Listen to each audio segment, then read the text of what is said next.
वो हमारी योनि तक पहुंच रहा था। हमें वो ऐसे लग रहा था कि वो हाथ जो छू रहा था उसके योनि को, दिल रो रहा था कि उस हाथ को काट के फेंक दे।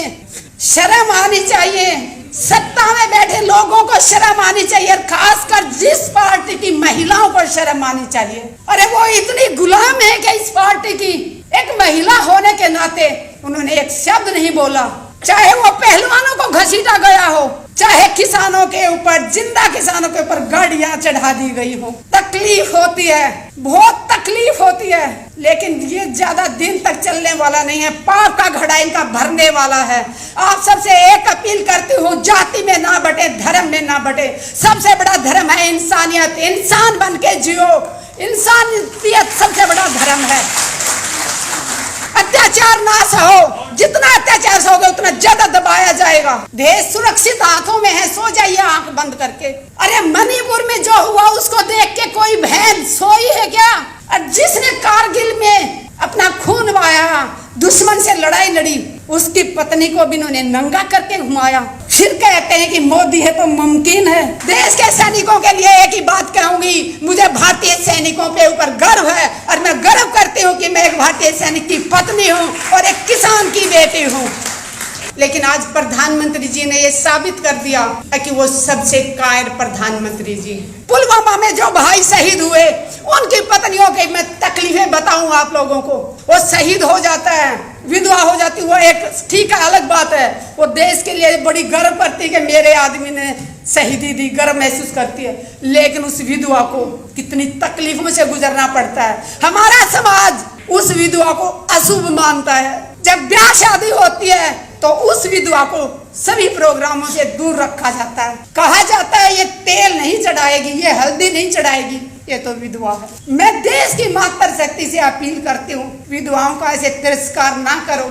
उन्होंने अपने सुहाग को देश के लिए दिया है।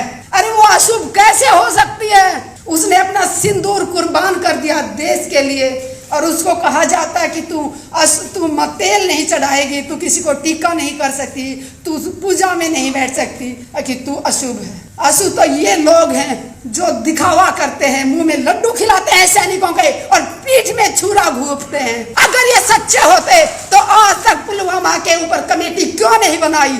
अगर बनाई है तो उसमें कौन कौन सदस्य हैं और वो जांच कहां तक पहुंची, पूछता है भारत प्रधानमंत्री जी से। और प्रधानमंत्री जी कब तक भागोगे देश के सवालों से?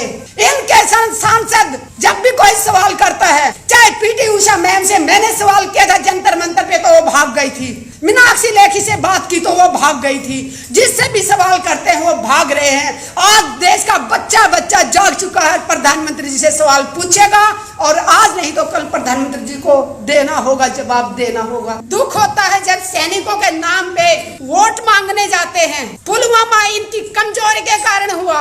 इंटेलिजेंस का कान और आंखें बंद करके सोया हुआ था। अगर वो ईमानदारी से अपना काम नहीं कर रहा था तो सरकार क्या कर रही थी? और अगर इंटेलिजेंस ने अपनी रिपोर्ट दी थी तो वो किसको दी थी? और उसके बाद सरकार में बैठे लोगों ने संज्ञान क्यों नहीं लिया उस पे? क्यों नहीं? जब उनको पता चल गया था कि इस रास्ते से जाने से विस्फोट हो सकता है, तो जिसने भी एयरलिफ्ट से जाने से मना किया, परमिशन देने से मना किया, उसका नाम देश के सामने आना चाहिए। देश की जनता जाग चुकी है।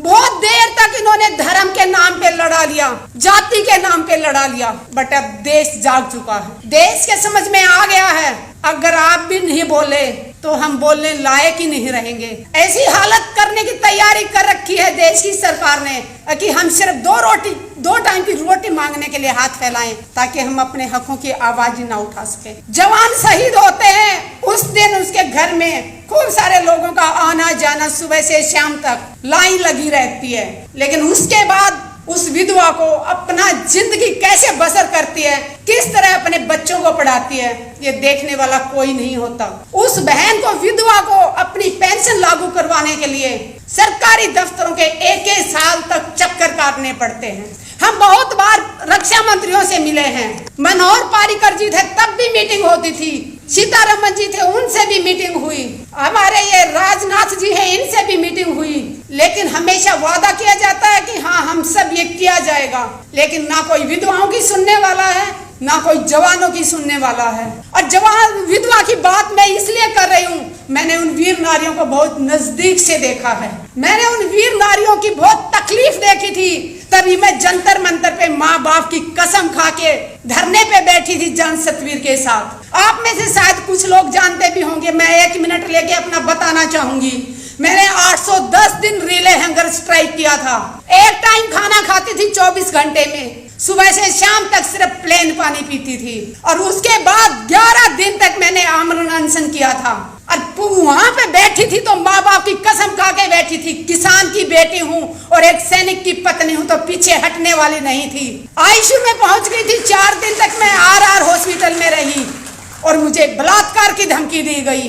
और जब मैं FIR दर्ज कराने जाती हूँ, उस थाने की महिला SHO कहती है कितने चक्कर काटोगी, छोड़ो, ऐसे तो धमकियां मिलती रहती हैं। मैंने कहा जितने भी चक्कर काटने पड़े, जिसने मुझे बलात्कार की धमकी दी मैं उसको जेल भेज के रहूंगी।